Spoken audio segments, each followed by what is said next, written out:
Hey, hello, hola, aloha, other things. How are you today? Leave a comment down below. Let me know how you are, or whatever. Do what you want. Welcome back to the Funk Treatise, 5th edition. This is going to be pages 91 through 100, if I'm not mistaken. Yeah, 91 through 100, as read by Teresa Stranahan. Again, Teresa, thank you for being on. Thank you for reading these pages and these segments and sharing your thoughts. Uh, and so, without further ado, let us begin. Hi, bringing this live, actually, not live at all, from my closet. I am here recording the Funk Treatise, 5th edition. I am recording pages 91 to 100, just sharing some thoughts and sharing some insights and sharing the text that's in front of me. You're going to see my eyes drifting from one spot to the next because I'm reading it on my computer. Because as you do, I can't afford a printer. Um, you're also going to hear me sneeze a couple of times, but hopefully I catch it before it happens on film. It happens. Um, my introduction to the funk was years ago. And I'm excited to read and share thoughts and create discourse. And if you have any questions about any of the links or anything that's mentioned, such as graphics, in the text, the links will be provided. So without further ado, let's get started. Okay, so starting with page 91. Self-creation isn't an absolute, but an art, a cultivated skill, and it is not a self-creation creating with itself ex nihilo, but a co-creation with the multiplicity of existence. Now, that's the first sentence that I'm given, at least the first complete sentence. And truly, I agree, especially with the pages beforehand where they're talking about art as an evolution of the self. Art is the process. It's not just going to be put in a vacuum. A lot of artists I have found, I myself as a young artist was very much like this, uh, got drawn to art because I saw these old paintings in museums and stuff, and I was like, oh, I'm so afraid of death that some part of me could be immortalized if I got into art. And then I started realizing when I started making art, that's not it at all. You're discovering more about yourself, and the art that you made before may be completely non-existent by the time you leave. So, moving on. Though, it still happened because you did it. That can't be erased. Whitehead's organic philosophy replaces the centrality with relationships, mutually co-creative perspectives among all things. Every creature both houses and pervades the universe. The interiority of an occurrence comprised of its relationships to everything else. Matter is made of energy, which is a relationship between occurrences, but as these occurrences are made up of energy, which is made up of relationships, the universe is a strange loop of relationships, of relationships, of relationships. The implication is a synthesis of the dead nouns of creator and creating with an immanent creativity.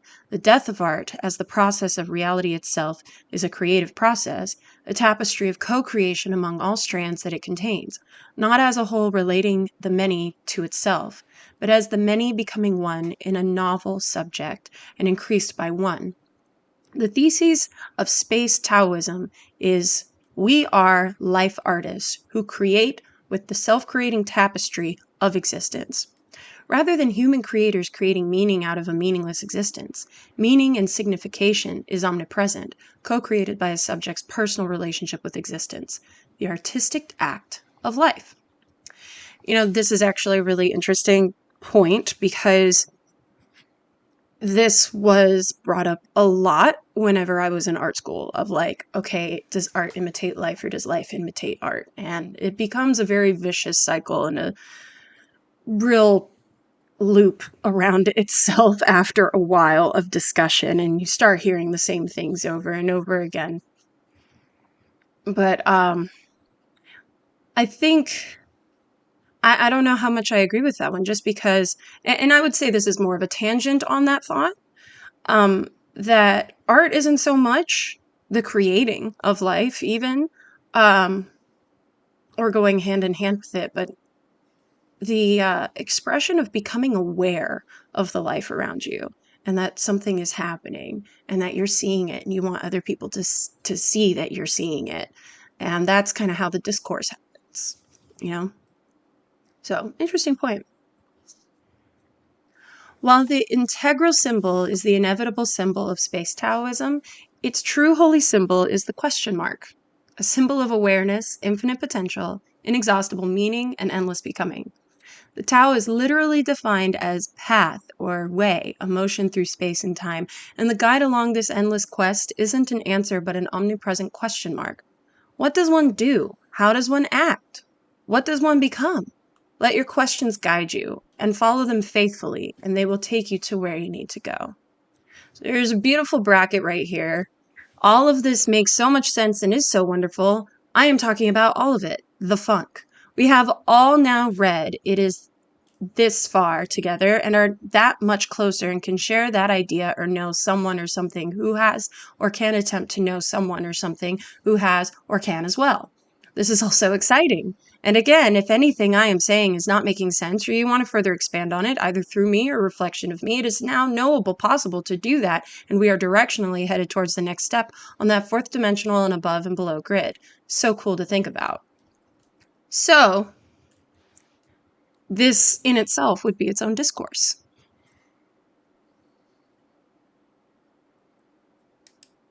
But again, to pause there, uh, the first part that Teresa was reading was someone else who's sharing me their essay that they wrote. Um, and it's so well stated and so well said. Uh, Eventually, I'm going to have to try to find if I can track this person down to give them the proper credit that they deserve rather than just an anonymous being. I'm sure there's a way to probably figure this out. Maybe one of those links that they shared. I don't know if this uh, original link still works. Some of the links that I've gone through in the current editions when I was making the giant link list no longer work. In the 7th edition, I add a dead link if there is a dead link there next to it. Um, but I remember the first time reading this, again, like I kind of talked about in the last video, when he first shared these things with me, they kind of like made sense and everything. But with each edit, realizing how more and more fitting this entire essay is with my entire theory. It it's so helpful, and basically it's just someone else explaining it in different words, uh, and it's just so interesting how the funk provided it for that moment to be there of such randomness and chance for us to connect together like that, and for them to share that here. Um, and as you can see in the bracket that I left as my in my back in 2019, um, it did make sense. It did make sense, not didn't, uh, and it just related so much to what I was trying to explain, but in much more well worded uh, and scholastic words and presentation.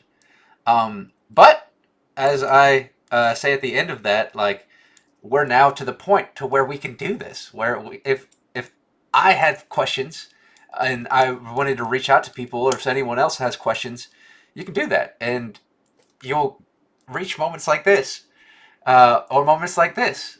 And I just think that's so fascinating and so cool. I wish I had a larger vocabulary to describe it. I try. All right, let's keep going. So some of the links below are going to be present, probably in the links in the funk treatise. But there is this really interesting visual of two reference frames of change, of being mode, present is dynamic, time is static, of a line and a dot at the end, and becoming mode, present is static, time is dynamic. So the ball is moving left to right where the line. There was a little bit that got skipped here. So in the still bracketed my response to the dude's essay, it says, "So cool to think about. Thank you for sharing." And then on Sunday, December 8th, 2019, existing back in time, this sentence is a loop within the funk between and beyond us. I wanted the links described below this to be at the end of my dissertation of the funk, but as time continues, it is right here on page 54. It used to be on page 54. Now it is on page 91 in the 5th edition and page 94 here. And I did want these to be at the end of the thing, but then when an ending finally arrived for the treatise, I kind of just left these where they were in the treatise. It just kept going and adding more, and I really enjoy the ending, and that's why I put. I don't add anything after the ending anymore. I basically put any extras in random spots across the treatise where sometimes I'll be editing and find it a good spot where I think this fits. Or other times I'll just use a random number generator and be like, what page should I put this on? And that works. Uh, does it help? Who knows? But that's the funk kind of providing. Um, so as time continues, it is right here on page 54, and I implore you in this proposal through time to keep going and to question and understand it however you perceive it to be. May 10th, 2022, these loops or quantum fields of influence are partially, though not exactly, why this information continues to expand and how you have now reached it and are expanding with it via Caravagna. Then there is a picture of the calculus integral that he talks about in the essay, the kind of updated yin and yang. And then below that is just what Teresa described, the two reference frames of change. Is stationary, and the ball is stationary, and the line is moving left to right. So on the top, the being mode, the idea is the line is stationary, but this is how it moves. And then with the becoming mode, the ball stays still. The line is what moves. And I'm glad she's able to pick that up. I did leave a description below because this was a GIF originally, but I'm glad that even the image carries over in thought and presentation. Very helpful to me and seemingly so to you. So now hopefully others can more easily or ably understand our further explanation. This is when I told you that eventually, not eventually, that one of the responses I had would be responded to in page note 1. This is page note 1. This is me responding to that moment that we saw earlier. I don't remember what page that was on. But again, not right or wrong, but all has me snapping my fingers in appreciation and reaching a deeper understanding many times, so I suggest to you reading it.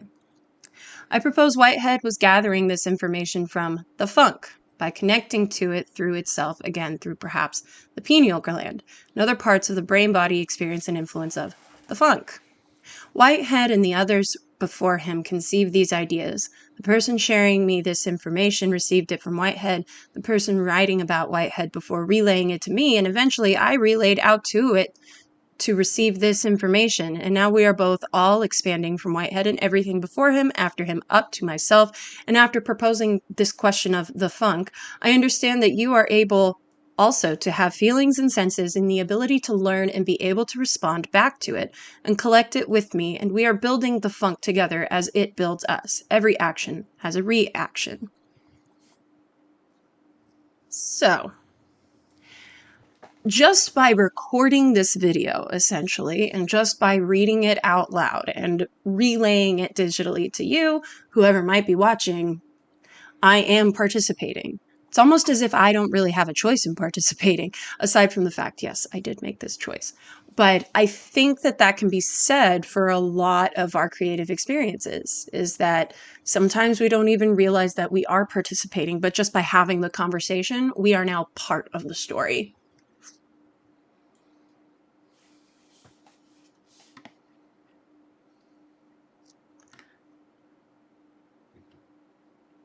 So be it is, F it.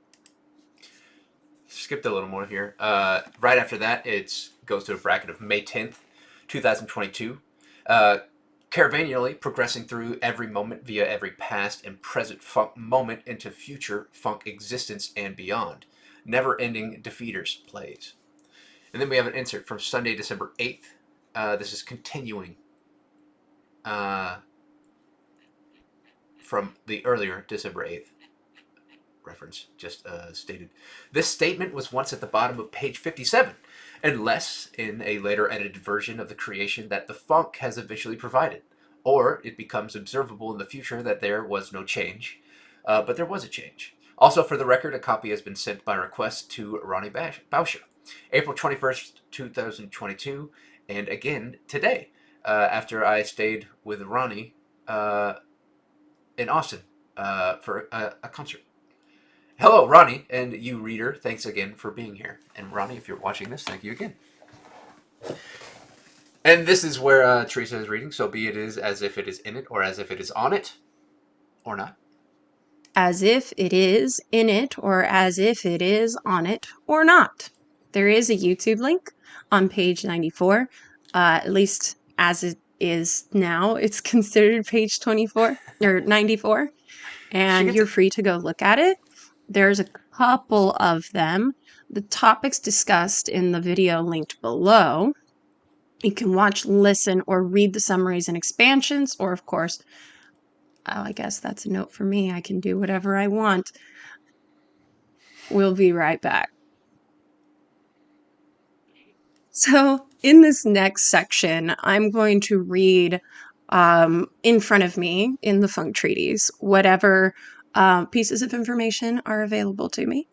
And as I go along, I might stop and I might give my thoughts, but for the most part, I just want to relay in its purity and in its purest form the thoughts to you, the audience, so that maybe you can make up your mind about what you think of it. Each of us exists as every character and beyond, metaphorically, metaphysically, philosophically, quantumly, and more. And I love this because it comes back to this idea of how do we exist metaphysically? How do we exist? Is it metaphorical? Is it who we think we are in our mind? Is it who we were yesterday? Is it who we are today? Or is it our memories? And there is this big question of purpose and person in philosophy, especially metaphysical philosophy, that I find really interesting. And so I love that this line saying each of us exists as every character and beyond is saying even past today, you still exist. When today becomes yesterday, that is still a version of you that exists. You're y'all. Kind of takes the existential dread out of it and puts a little more existential hope, which is kind of nice. When we break down reality into statistical odds and percentages, regardless of whether we work together or against each other, these odds will always balance out. Let's say you and I work together to accomplish a task. Our teamwork could be beneficial, or we could distract each other and do poorly, etc. And every person or thing we add to or subtract from that equation makes it better and or worse. It is a perfectly even and uneven balance of omission and non-mission, and it all results in commission. Consider the conceptual idea, or image, of a yin and a yang. The tiniest point of yin, the 1%, balances out what expands to the 99% of the yang, and vice versa. No matter how big or small one side gets, the other is always there to fill in the space and balance out the circle. Quimission, even as a funk balance, is still an inverse of what I assume would be anti-quimission, or conceptually a balanced or unbalanced non-existence, and then whatever further hold-ons of these concepts that result beyond. It's really fascinating that this is brought up because it reminds me a lot of anything to do with physics or science in general or chemistry. You always go back to the math. And I actually have an artist friend who likes to say that they don't believe in a God, but if they did believe in the God, it would be math. Math, man. Because math is in The everything, and universal math is a language. beautiful pattern that cannot be escaped. And it's very much the same thing here. Even when we break down reality down to its numbers or in cold, hard facts, we're still finding this need to balance the equation. Yin and yang is a perfect example of that visual representation of what I would consider the equation of everything we do. Everything we do needs balance. And even if we are not consciously providing it, nature demands that we provide it anyways. So, life is math. I'm not even having to explain these. Very well stated, Teresa.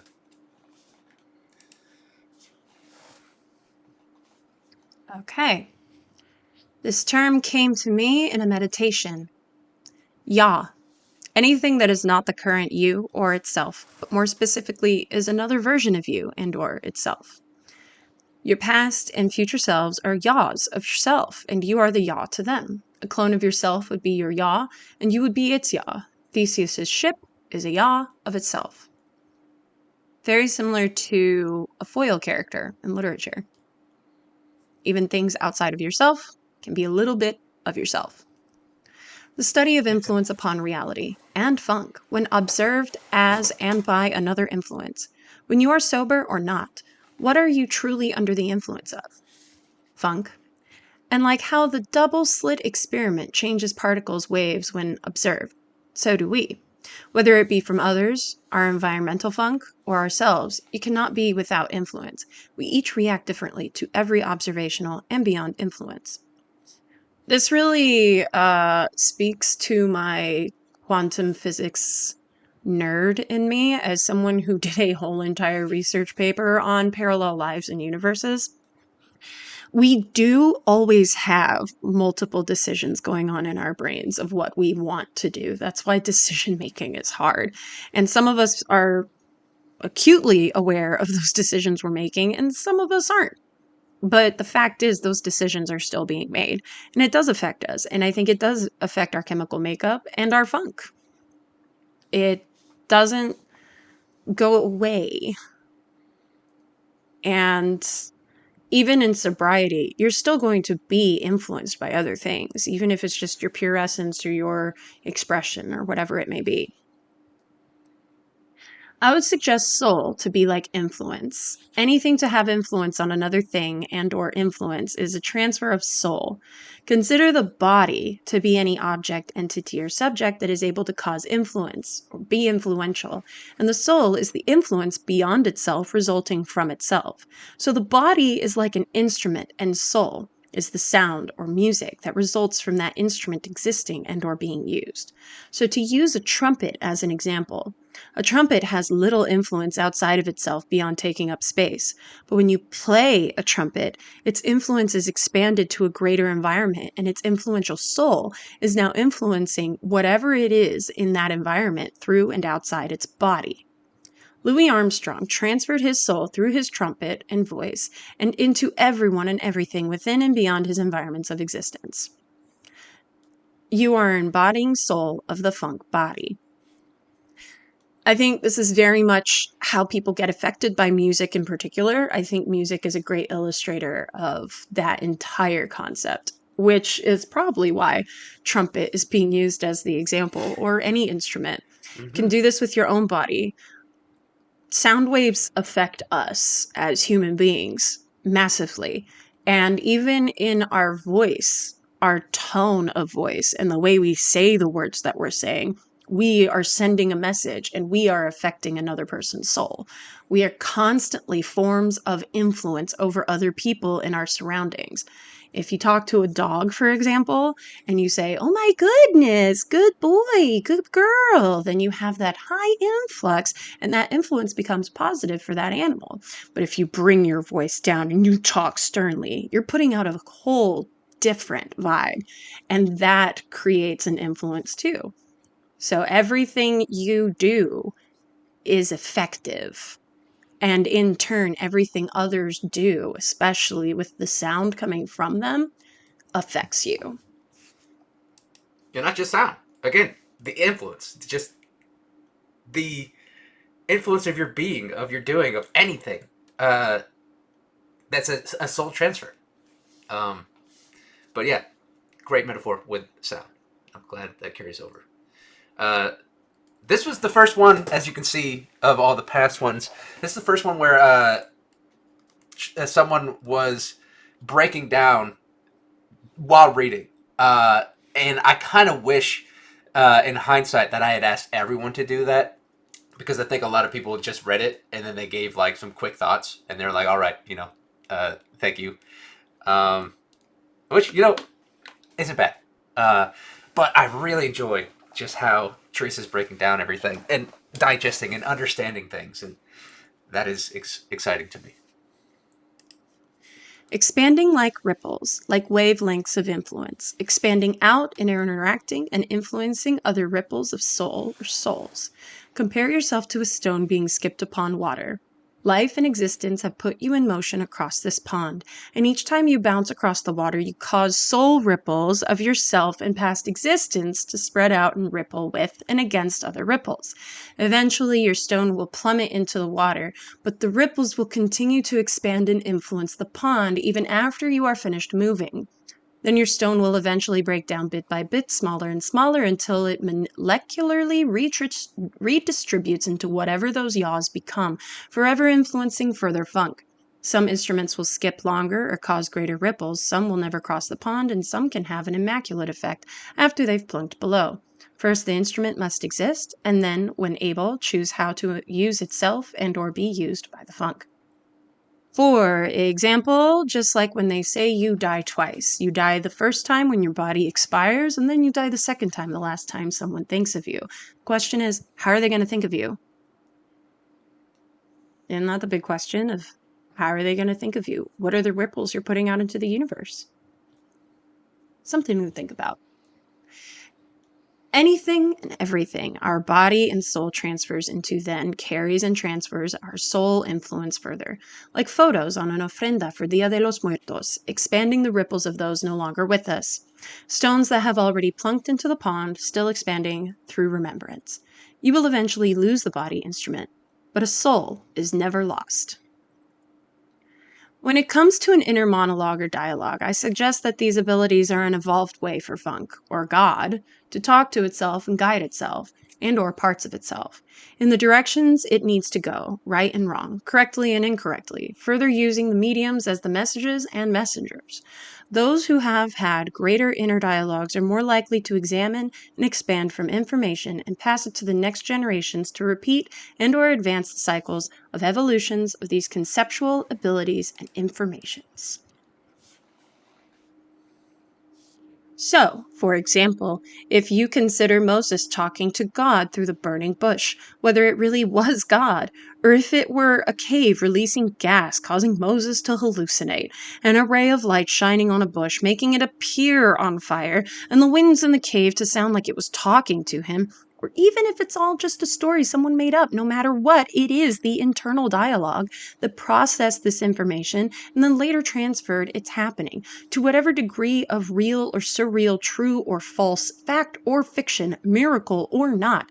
It still happened to the imaginer and perceiver, Moses, or the imaginer of Moses, because they were able to think and comprehend these events to their ability. So whether Moses or someone else made it up, that was how the funk translated itself, internally and externally, through the internal monologue or dialogue of Moses, and then through those he told, and then further through us who have been shared these stories and our abilities, or lack thereof, to process these ideas with our thoughts and experiences, or lack thereof. So, a lot of the funk can be attributed to a lot of existence. It's just a little denser when you become super aware of it, like being aware of yourself. Very, very meta, very art. Hey, to see the world. Yeah. What I'm kind of something that's come to my thoughts, especially recently, now that I'm doing the videos and everything. Yes, this is a treatise, and yes, this is like kind of a book and a writing and everything, but really it's kind of just a piece of art in the style of philosophical writings. It's just this collection of art pieces that form together to make this art story, kind of. Uh, but what I mean about the Moses thing is, uh, man, I had a thought that I was going to share. Um, I think it basically explains itself, but there was something that I did want to comment on. But basically, like, Jungian parables, like, not Jungian parables, but how Carl Jung described that old fables and stories and tellings, whether true or false, most of them, have mystical backgrounds and stuff. Uh, like Cinderella or Jack and the Beanstalk or Grimm's fairy tales and stuff. All of those things were like used to pass down. Uh, I can't say like secrets, but like information. There's information in them, like the morals of the stories and stuff, that help teach us lessons and everything. And so those could only exist through internal dialogue, or else it would be a completely different level of processing. It would just be the act of simply being. Like, it would just be a bird being a bird and watching. I don't know the conscious level of a bird, so let's just, like I have been doing through all these videos, the example of the rock. A rock is just a rock. It's just going to be there and do rock things, uh, whatever that may be, right? But it's not going to sit there and write a book. It's not going to teach us what it means to be a rock, if only through example, but not through a story or a moral and everything. And so, whether you believe in like the Bible or any ancient writing or any ancient person or anything, uh, there is significance that these things were written and shared, uh, and what we now interpret them to be, but also how they affected everything back at their time. Uh, and just as Teresa is talking about, all of this hyper awareness is kind of where we're getting at to our point in our hyper reality. World, things dangerous to come to see behind walls, to draw closer, to find each other and to feel. That is the purpose of life. Secret Life of Walter Mitty. Infinite diversity in infinite combinations. Star Trek. Acknowledging your failures is just as important as acknowledging your successes or perfections, though ego and hubris will likely prefer the latter over the former. Humility versus vanity. Consider Plato's allegory of the cave. To sum things up, there are people in a cave who are only able to see shadows of things coming from outside of the cave. Though they do not know what these shadows are, and or. I'm going to go back because I do want to share a little bit about that last one. The acknowledging your failures is just as important as acknowledging your successes. Uh, it's, I can't say of all history and everything, but let's just showcase the current last decade, right? Of internet culture and sharing everything. Most of the time, everything that you see shared by a person is someone acknowledging their success or something that they did or something, the food that they're eating, which is in a form of success of, look, I am able to eat this food, or I'm able to take this vacation. We don't really show a lot of our failures. We don't really show uh, the attempts that it took us to get to these places. We just like to share uh, the good, likable moments. But all the unlikable moments that helped us get to that moment were just as important to help us get to that moment, or whatever comes after that. Uh, they're just as important. Though, again, like I say, ego and hubris will likely always prefer sharing the good moments rather than the bad moments. And for some reason, in uh, current society, in some places, I can't say everywhere and anywhere. Um, I completely lost my train of thought of where I was going. Um, yeah, I'm blanking. All right, let's keep moving. Consider Plato's allegory of the cave. To sum things up, there are people in a cave who are only able to see shadows of things coming from outside of the cave. Though they do not know what these shadows are, and or what is creating them, they understand that the shadows exist and sometimes happen. That is tradition. Now let's say someone chooses to, or has the ability to eventually leave the cave by choice or accident.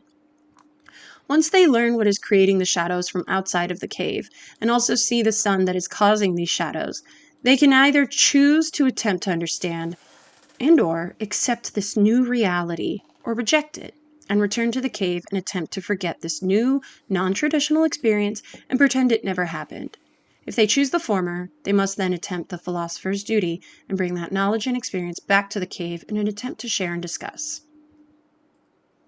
The challenge often becomes the philosopher's curse. Will those back in the cave believe or accept this person when they return? Simone Weil's example of this scenario is, let's say you have a mathematician whose employers are only ever happy with even numbers, and if or when the mathematician ever produced an odd answer, even if it were correct, they would be punished. So what does the mathematician or philosopher do? What would you do? Do you continue to feed them lies just for the acceptance and non-punishment, or do you remain truthful even if punished for it? She suggests perhaps the answer is to run away. Don't solve math for them anymore. Find and be where you are able to be true without being punished. This is the age-old problem with just being human. And I'm sure in this world we can definitely see how that happens. Everybody gets comfortable with what is traditional. But if that is challenged by science or human events or current events or just the progression and evolution of life and the world as we know it, or technology, those people freak out. And a lot of times it happens more often than not.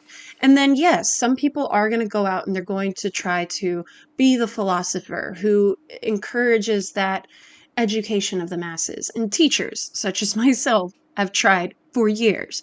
But then there's always going to be pushback and it's always going to be a struggle. And sometimes you can't handle the struggle.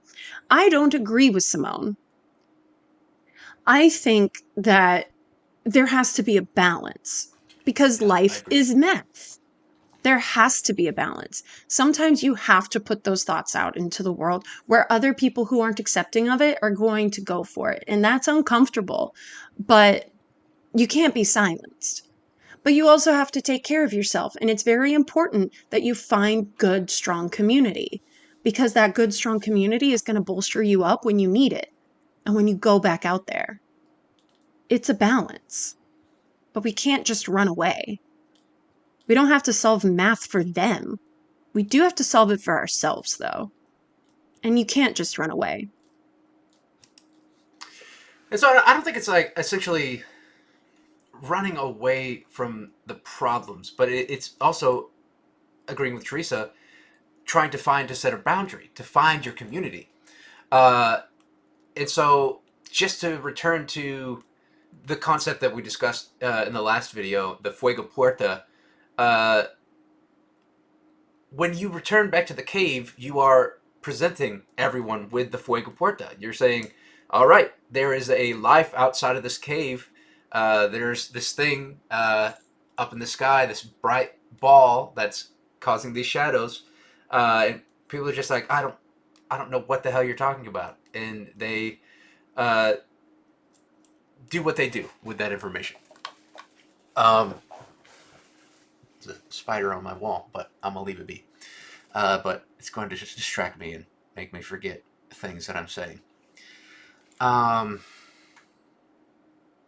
and so yeah, the Fuego Parta. But I'm glad Teresa is saying these things because the response that came to me in a dream is basically the next term that is going to come right after this, and after she says, or there's one more paragraph and then it's going to use that term. And so uh, again, I can't speak for Simone Weil. But she only suggests that perhaps the answer is to run away. I don't think that there's a right or wrong answer, as Teresa is arguing. Um, we are. It is that it's finding that balance, and I think that is more of you run away to find that balance. You don't. It doesn't have to be a necessary running away, but it can be a how do I describe it? Like you're not running away from the situation. Like you're not running away off town. You're not leaving the city. You're not going to do these things. Be like, all right, f these guys. But you can also run away from having to deal with that and be like, okay, I'm not going to put up with this anymore. And then you attempt to do something. Now, whether that works or not, because again, in this philosophical situation, they just punish you for only giving even numbers. They don't want any odd numbers. And if you even fight back, they're probably just going to keep punishing you more. So do you just put up with that? What do you do? Uh, and so, again, the term that I respond with will come up in a second, but there's a little bit more on this thought. I'll go ahead and move on. So when the cave leaver returns back to the cave with the new knowledge of what exists beyond the cave and it attempts to explain what is casting the shadows, describes the giant glowing ball that exists above causing this phenomenon, most of the cave folk are not going to believe them and will punish and reject them. So what does the cave leaver do? What would you do? What would you do? Good question. What would I do? Probably take a rock to the cave wall and make a window. Or just leave them outside. They can figure it out for themselves. And if they still decide to deny the reality, then I've done all I can do. You can't control and you can't force people. Exactly. So, This term came to me in a meditation. Vox manalis. Manalus. Vox is voice. Manalis is fly. Manalus or Manalis? I don't know. Bird. Psychic. You take your voice and fly. Leave. Find the others outside of the cave that will expand with you. If those steeped in traditions don't want to hear it or believe it, vox manalis. This term came to me in a meditation. But I was hoping that she would speak something on Vox Manalus. But essentially, like, that is when you are stuck in this situation of what Simone Weil presented with you, that you're in this situation, whether it is the business who is punishing you for only no matter what the math equation is, if you have an odd answer, they only want even answers. Even if it's absolute truth that this answer is odd, and you tell them it's odd, then they're gonna punish you, right? They won't pay you for that week or that year, right? They only want even answers. Or when you return to the cave in Plato's allegory and you're telling these people that there's an outside that exists, and no one believes you and everyone thinks you're crazy and wild, and no one wants to even try to attempt to experience the reality themselves.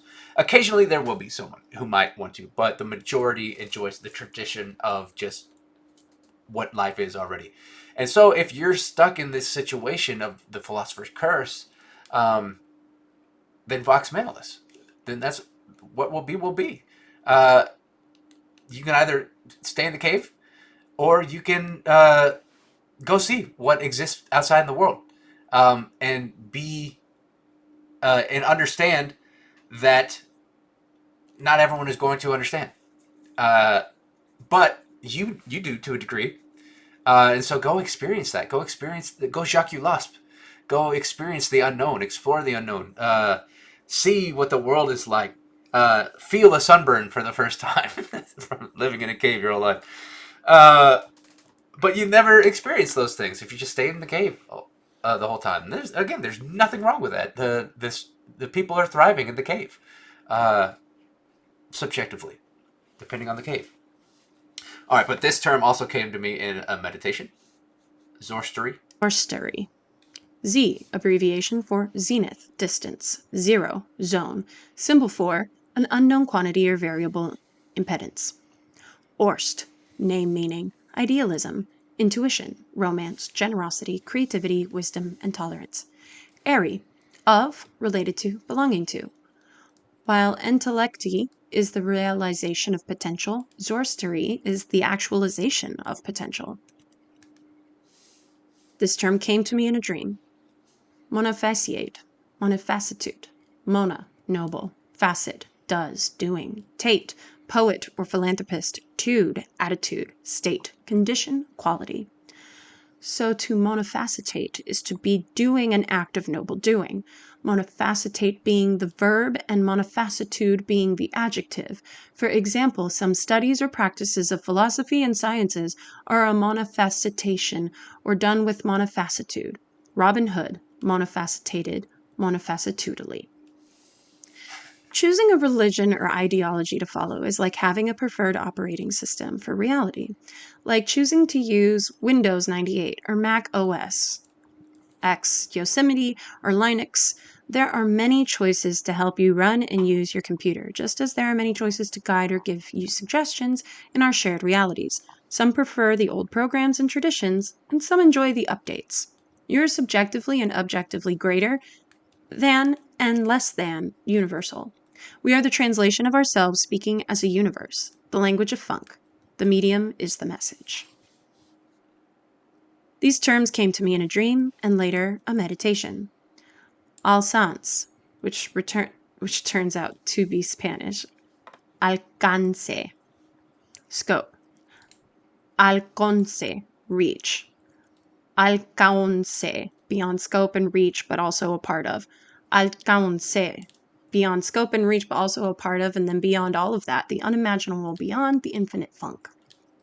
Sometimes we can't, won't, or shouldn't do, but other times eventually we have to understand how far we can reach before we have to stop, rest, and or learn how to proceed. And with enough time, experience, and understanding, eventually things will stretch further until they can't, won't, or shouldn't. For example, metaphorically, we could reach a wall that is infinitely high and infinitely long. That wall becomes the current boundary, so we rest for a while and continue to study the wall until we learn that the wall cannot be climbed over or gone around. Eventually, with time and experimentation, someone finds a way through the wall. If we had given up and turned around at the first side of the wall, it would have taken much longer to discover the other side. If you believe all is said and done, take a rest, relax, and reflect. When you eventually return, there will be more to do and respond to. Repeat.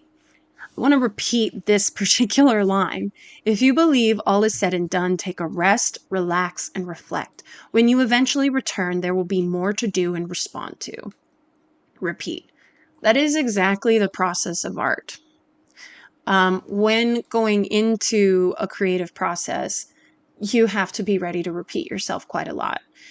You're going to paint a canvas and you're going to be on a roll and it's going to look beautiful and it's going to be exactly what you want, but you're going to look at it one day, know that there's nothing left you can do, that it still remains unfinished. Sometimes you need to leave it alone and then come back to it. Same thing with a piece of writing. Same thing with any mode of creating something out of nothing. You start from somewhere, you make something beautiful, and then you go, oh, wait, it's not finished, but I don't know where to go from here. And I think that's very natural and very normal. And it's part of the artist's journey to figure out how to handle and manage and cope with those moments when you have nothing left to offer and you need to take a step back.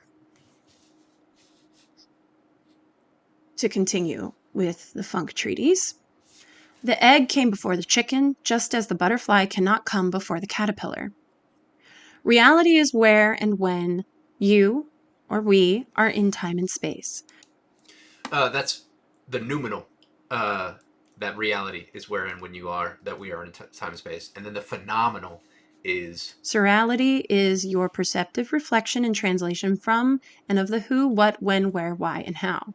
Awareness is your understanding and ability of how to distinguish these experiences collectively and why. No one can tell you or us how to live, but everyone and everything will give you or us suggestions through presence and absence.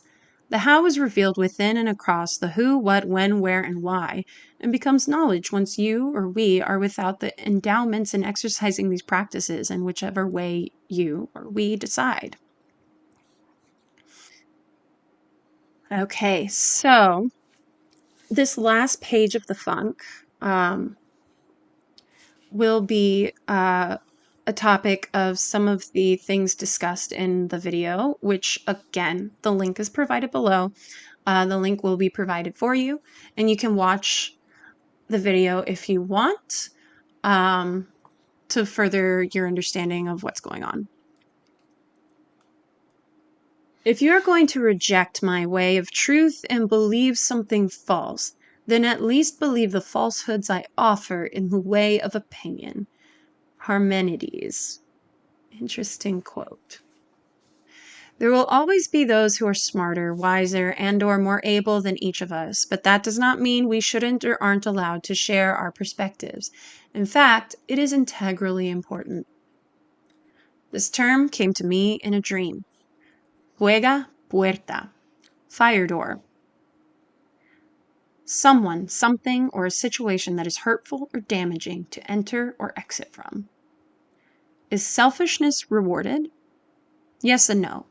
While selfishness is more successful in pro-war societies and cultures, selflessness is more successful in pro-social societies and cultures. We discussed earlier about how one must be selfish at some times in order to survive. When you become too selfish, it becomes an issue for the selfless. Baha'i writings state that the devil is a metaphor for the insistent self or lower self, which is a self-serving inclination within each individual. The amygdala is responsible for fear or distress and empathy. The smaller the amygdala, the less likely one is to experience these emotions, leading to unsuccessful and successful psychopaths. Unsuccessful being the ones in jail, and successful being your common CEOs and political leaders. They are able to take positions of power because they are not afraid to be in these positions, and it is difficult to go against these types, as you are more likely to fear them than they are you. They are not afraid to push others down the ladder of success or take them off of it on their way up, and they wouldn't care afterwards, as they don't experience empathy like those with more functioning and/or developed amygdalas. There's also a link on this line that you can absolutely go check out. The Effects of Unconditional Love. And that is the end of my section of the Funk Treatise. Overall, my final thoughts are that life really is a pattern, and it's all about finding those patterns, and art is about expressing those patterns. And that's a really general way of stating it, but I think there's a lot of that in here. And I hope you enjoy the rest of your journey into the funk. And hopefully I read it well for you. And hopefully we get to share some insights. Well, thank you again, Teresa, for reading, being a part of the treatise. Let's just go back to here and have that photo. I didn't say a lot on this video because I feel that, like Teresa really said, she explained it well. Like, she was reading and then she was understanding the concepts that I've put down.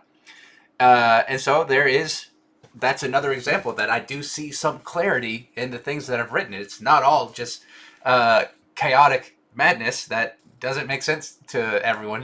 There are moments that resonate with people. And so that encourages me to continue polishing this information. And so I think that's basically it for now. I've got some notes of what to change and add to the 7th edition.